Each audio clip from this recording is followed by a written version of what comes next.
Kamal, Kamal. Nana called out from her corner of the little mud house, her voice trembling with both pain and longing. Please help me with my crutches. I need to use the bathroom. Kamal, sitting lazily under the mango tree outside, pretended not to hear her. His headphones blasted loud music as he sipped from a sachet of cold water. Inside, his crippled mother struggled to drag herself across the dusty floor, tears streaming down her face. Kamal's cold heart had grown immune to her suffering. He didn't just hate her, he resented her very existence. To him, her disability was a burden that shamed him in front of the world. Nana, paralyzed from the waist down after a terrible accident years ago, always tried her best. She sold vegetables in the village market, enduring insults and stares just to ensure Kamal had food to eat. But no matter what she did, it was never enough for Kamal. He despised her, her crippled legs and her crawling movements. To him, she was a disgrace, and he wished she would just disappear. Late that evening, Nana was in the kitchen, bent over her small firewood stove. Her weak arms stirred the bubbling pot of soup with difficulty, the scent of ogbono and smoked fish filling the air. She knew Kamal would refuse to eat her food as usual, but she still cooked, hoping one day he'd change. Unknown to her, Kamal had been waiting for this moment. As soon as she dragged herself to her room to rest, Kamal sneaked into the kitchen. He stood over the steaming pot, his face twisted with disgust. This woman is useless, he muttered to himself. With a wicked smirk, he leaned over the pot and spat into it. When Nana returned to the kitchen later that night, she served herself a small portion of the soup. As she tasted it, her face froze. Something wasn't right. The taste was off, bitter, salty, and strange. She looked at the pot, then at Kamal, who was now lounging on the old bamboo chair, scrolling on his phone. Her heart sank, but she said nothing. The next morning, Nana asked him calmly, Kamal, did you do anything to the soup last night? Kamal didn't even bother to look at her. What if I did? He replied coldly. Nana's eyes filled with tears. She had always suspected Kamal's hatred for her, but this was beyond her imagination. She clasped her trembling hands together and prayed silently, asking God to touch his heart. Days turned into weeks, and Kamal's behavior only worsened. Whenever Nana crawled outside to sit under the shade, the villagers would shake their heads in pity. That poor woman, they whispered. Her own son doesn't even respect her. May God help her. One Sunday morning, Nana decided to go to church. She hadn't been in years because it was difficult for her to get there, but something in her spirit told her she needed to pray. She begged Kamal to help her get dressed and wheel her to the church. Kamal scoffed. You want me to push you to church so people will laugh at me? Never, he shouted. Nana didn't argue. Slowly, painfully, she crawled out of the house and began dragging herself down the dusty road. Neighbors stood in shock as they watched her inch her way to the church, her face dripping with sweat and her hands caked with dirt. Kamal stood by the door, watching her with a smirk. At church, Nana prayed fervently. She cried out to God, her voice shaking. Father, I have tried. I don't know what else to do. Please touch my son's heart. Don't let him end up destroying his life. Her tears soaked the church floor as the congregation prayed with her. Meanwhile, back at home, Kamal was busy ransacking Nana's old wooden box. He was looking for money, hoping she'd hidden some from her petty vegetable sales. This woman must have something hidden here, he grumbled, throwing her belongings around. Suddenly, his hand touched an old photograph. It was a picture of a younger Nana standing tall and smiling, holding a baby him. She looked so happy, full of life and hope. Kamal stared at the photo for a moment, something stirring in his heart. But he quickly shoved it away. What's the point of looking at the past? He muttered, tossing the picture aside. When Nana returned from church hours later, she found her things scattered all over the room. She said nothing, only gathered her belongings and sat quietly in her corner.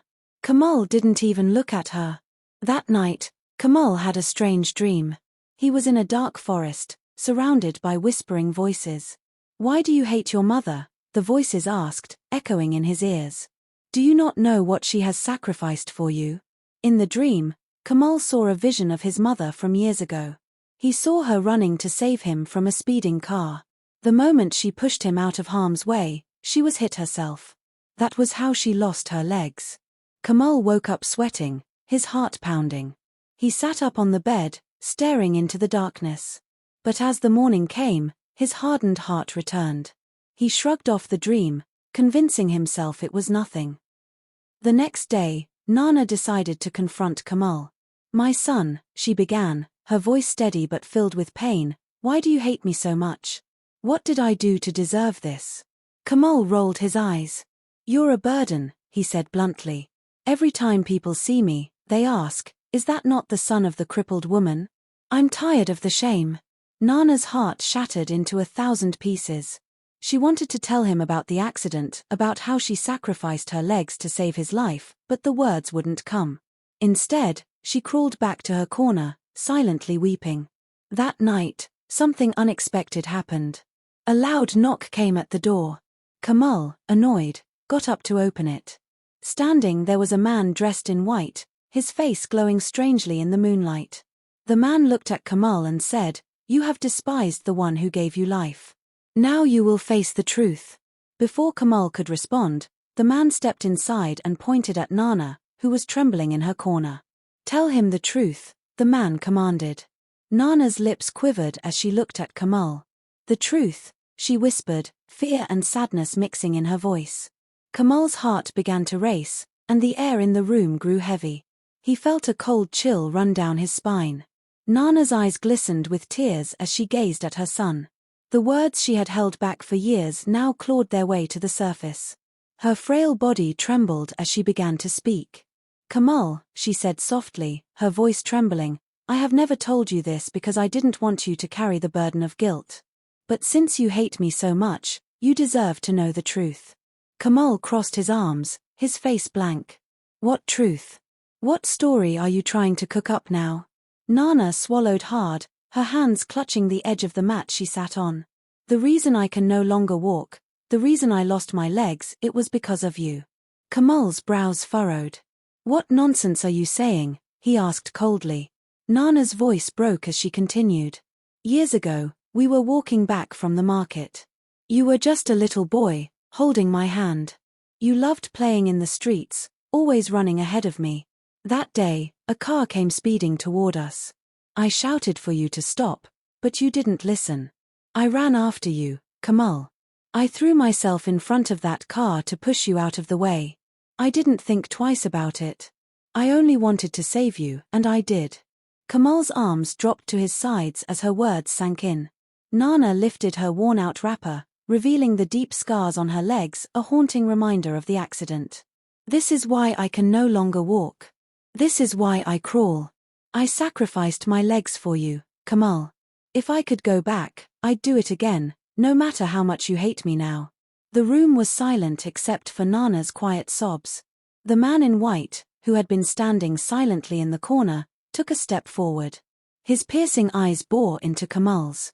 "Now you know the truth," the man said, his voice echoing in the small room. "What will you do with it?" Kamal opened his mouth to speak, but before he could utter a word, the man turned and walked out through the door. His figure dissolved into thin air, leaving behind a strange chill in the room. Kamal staggered backward, his heart racing. He turned to his mother, his face contorted with fear and anger. What was that?" he shouted. Nana shook her head, her tears still falling. "I don't know who he was," she said honestly. "But maybe God sent him to open your eyes." Kamal's fear quickly turned to rage. He pointed a trembling finger at her. You're behind this, aren't you? You've been doing charms to control me. That man was one of your juju people."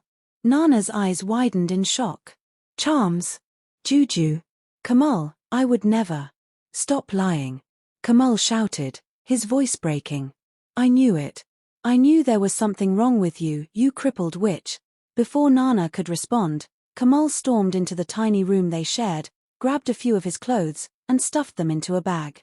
He moved with urgency, like a man being chased by invisible spirits. "Kamal, please don't go," Nana cried, dragging herself toward him. "Where will you go in the middle of the night? Please, my son." But Kamal was deaf to her pleas. He slung the bag over his shoulder and pushed past her. I'm leaving. I can't stay in this house with you and your evil spirit. Nana clung to his leg, her crippled body sprawled on the floor. Please, Kamal. I'm all you have. Don't leave me like this. Please, my son. Kamal kicked her hand away, his face twisted with disdain. You're not my mother, he spat. You're a curse. With those words, Kamal stormed out of the house, slamming the wooden door behind him. Nana lay on the floor, her heart shattered into pieces. She screamed his name into the night, but the only response was the distant sound of his footsteps fading away. Kamal wandered through the village, his mind racing. The glowing man, his mother's story, the scars on her legs, it was too much for him to process. He didn't want to believe it. He refused to believe it. As he walked down the deserted road, the cold night air bit into his skin. Shadows danced in the corners of his vision, and the silence of the night felt unnaturally heavy. She's lying, he muttered to himself. She has to be lying. By the time the first light of dawn began to creep over the horizon, Kamal found himself on the outskirts of the village. He was tired, hungry, and unsure of where to go next. He sat under a large baobab tree, his head in his hands. Memories of his mother flooded his mind, her laughter when he was a child, the way she used to sing him to sleep, her constant sacrifices to make sure he had food on the table. For a moment, he felt a deep, aching sadness. But then the man's glowing figure flashed in his mind again, and fear took over. No, he whispered to himself. She's lying. She has to be lying. Kamal finally found solace in an abandoned, uncompleted building at the edge of a busy town. The structure was nothing more than 4 crumbling walls and a leaking roof, but it was a place to hide from the cold and his growing fears. The night was restless. Mosquitoes buzzed relentlessly around him, and the hard concrete floor felt like needles stabbing his back. Yet Kamal eventually fell asleep, his mind a tangle of guilt, anger, and denial. The next morning, Kamal woke up to the sound of footsteps. He froze, holding his breath as a shadow loomed over him. A tall, middle-aged man with a rugged face and kind expression peered down at him. "What are you doing here, boy?" the man asked, his voice a mix of curiosity and concern. Kamal sat up quickly, his heart pounding. I don't have anywhere to go," he stammered. The man squatted, studying Kamal closely. "No family? No home?" Kamal hesitated, then lowered his gaze. "I'm an orphan," he lied, his voice barely above a whisper. The man sighed deeply, his eyes softening. "What's your name?" "Kamal," he replied. "Well, Kamal, you can't stay here. This place is not safe," the man said firmly. "Come with me. You look like you could use a proper meal and some rest." Kamal hesitated, unsure whether to trust this stranger. But the hunger gnawing at his stomach and the ache in his bones convinced him to follow the man. The man, whose name was Musa, took Kamal to his modest home, a small 2-room apartment in the heart of the bustling town. The smell of freshly cooked beans and fried plantains greeted Kamal as he stepped inside. For the first time in days, he felt a sliver of comfort. Musa handed Kamal a plate of food and watched as the boy devoured it. "You can stay here," Musa said after a while. "But you'll have to work. I run a bus and need a conductor. Can you do that?" Kamal nodded eagerly. "I'll do anything, sir. Thank you." The next day, Kamal began his new life as a bus conductor. The job was tough and chaotic. From sunrise to sunset, he shouted out routes, collected fares, and dealt with rude passengers. His voice grew hoarse from constant yelling, and his feet ached from jumping in and out of the moving bus. But Kamal didn't complain. He was grateful to Musa for giving him a roof over his head and a sense of purpose. The days turned into weeks, and the weeks into months. Kamal quickly adapted to the hustle and bustle of his new life. He buried every memory of his mother deep within him, convincing himself that she was just a part of his past, a past he wanted to forget. Years passed, and Kamal grew from a scared boy into a hardened young man. The once timid conductor now ruled the bus parks with a booming voice and commanding presence. Musa noticed Kamal's dedication and hard work. One day, as they sat together after a long day of work, Musa said, "Kamal, you've been with me for years now. You've proven yourself to be reliable.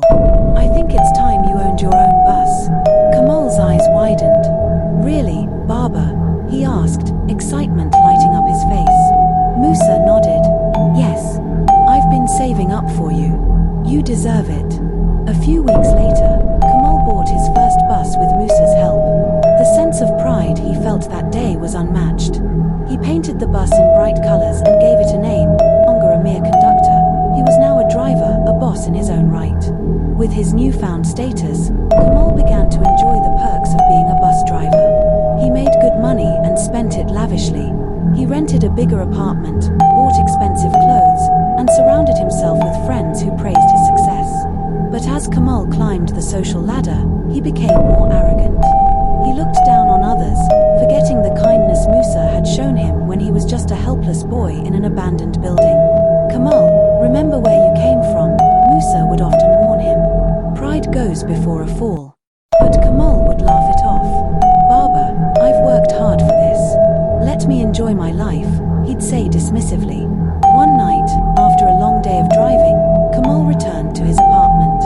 As he lay on his comfortable bed, exhaustion overtaking him, he heard a faint sound. "Kamal," a voice whispered softly, echoing through the room. Kamal sat up, his heart racing. "Who's there?" he called out, his voice shaky. There was no response. The room was silent, except for the faint hum of the ceiling fan. Kamal shook his head, convincing himself it was just his imagination. But the next night, it happened again. The next night, the voice was louder and more distinct. "Kamal." It sent shivers down his spine. He jumped out of bed and turned on all the lights, searching every corner of the apartment. But he found nothing. The voice began to haunt him every night, growing louder and more insistent. "Kamal, remember your mother." Kamal's sleep became restless, his mind plagued by nightmares. He saw visions of his mother crawling on the floor, her tear-streaked face begging for his forgiveness.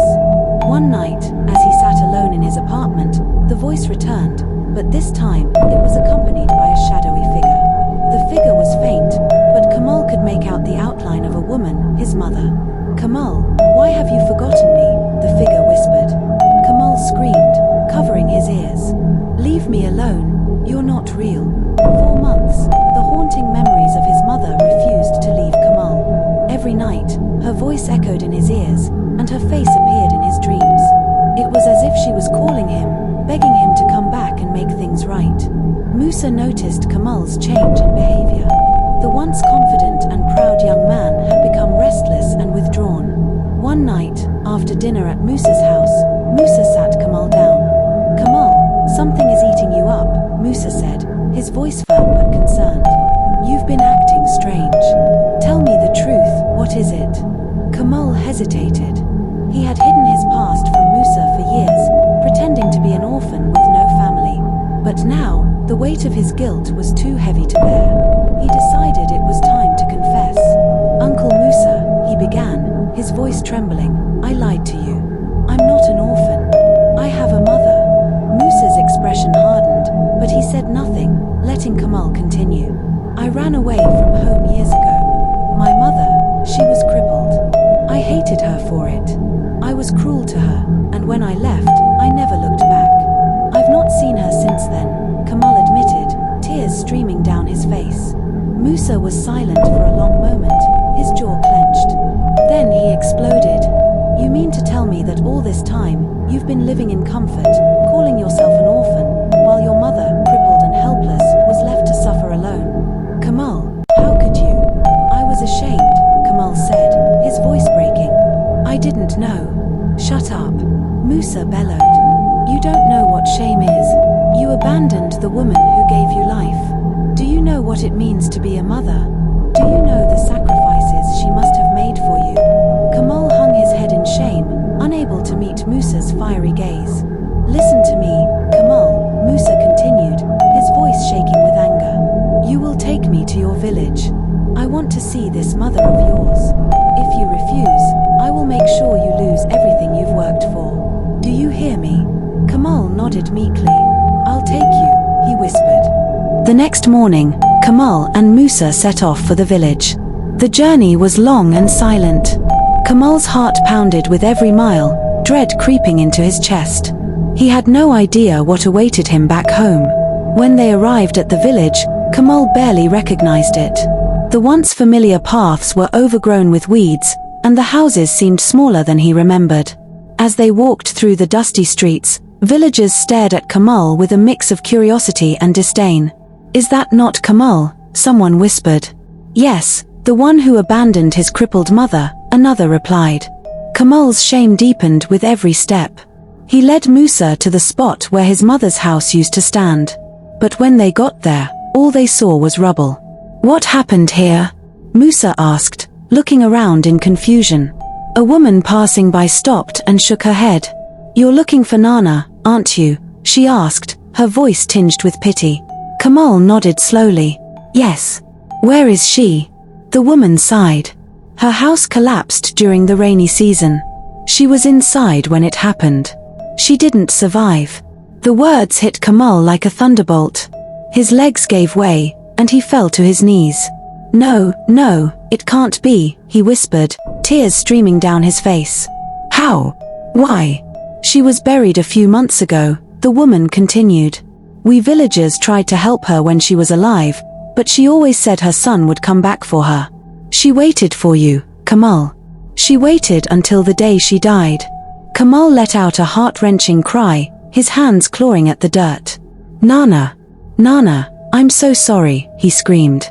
The villagers gathered around, watching him weep.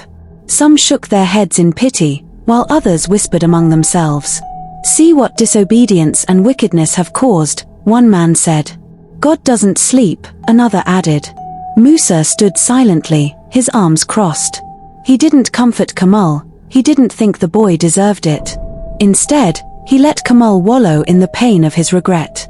The villagers led Kamal to his mother's grave, a simple mound of earth with a wooden cross at the head. Kamal knelt before it, his body trembling with sobs. "Nana," he whispered, his voice breaking, "I'm so sorry. I was a terrible son. I was blind to your love and your sacrifices. Please forgive me." He stayed there for hours, pouring out his heart, begging for forgiveness from a woman who could no longer hear him. Musa watched from a distance, his face unreadable. When Kamal finally stood up, his eyes red and swollen, Musa walked over to him. "You can cry all you want, Kamal," Musa said coldly. "But crying won't bring her back. The only thing you can do now is honor her memory. Change your ways and let her sacrifice for you not be in vain." Kamal nodded, his heart heavy with remorse. "I will, Uncle Musa. I will." Kamal stayed in the village for a few more days, helping the villagers clean up the rubble of his mother's house. He gave them money to rebuild it, ensuring it could serve as a small shelter for the less fortunate in the community. He also made donations to the local church and promised to continue supporting the villagers from afar. It was his way of making amends for the years he had neglected his mother and the community that had silently watched her struggle. When Kamal returned to the city, he was a changed man. He sold his bus and used the money to start a foundation for single mothers, widows, and women with disabilities. He named it after his mother, Nana's Light Foundation. The foundation provided financial support, skill training, and healthcare for mothers in need, ensuring they would never feel as helpless and abandoned as his mother had. Every day, Kamal prayed for his mother's soul, hoping that somewhere, somehow, she could see the man he was trying to become. But the pain of losing her never left him. It was a scar he would carry for the rest of his life, a haunting reminder of the price of pride and the cost of neglecting those who love us the most. One day, as he was sitting in his office at the foundation, a young woman entered, carrying a small child on her back.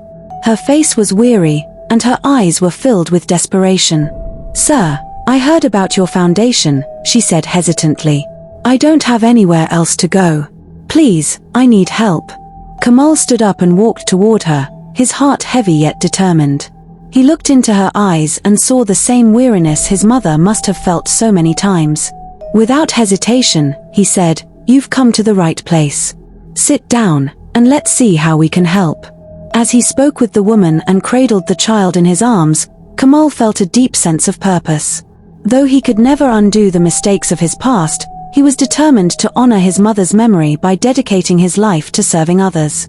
Years later, Nana's Light Foundation grew to become one of the most well-known charities in the region, touching the lives of thousands. Kamal never remarried or had children of his own, believing that his true purpose was to help those in need. Every year on the anniversary of his mother's death, he returned to the village, knelt by her grave, and placed flowers there. One such year, as he knelt by the grave, tears streaming down his face, he whispered, "Mama, I hope you're proud of me. I will spend the rest of my life making sure your sacrifice wasn't in vain." I love you, and I'm sorry it took me so long to see it. For the first time in years, Kamal felt a strange warmth wash over him. The wind rustled gently through the trees, and he thought he heard a faint whisper in the breeze. I'm proud of you, my son. With renewed strength, Kamal stood up and walked away from the grave, ready to continue his mission of love and redemption. Though his heart carried the weight of regret, it also carried the memory of a mother's unconditional love, a love that had ultimately transformed him into a man she could be proud of. Join me next time for part 2 of this captivating story. Trust me, you won't want to miss it. Before you go, help me grow this community. Hit that like button for more thrilling content, subscribe for new uploads, comment below with your theories and reactions, share with friends and family who love a good story. I'll see you in the next video. Thanks for being an amazing part of this journey.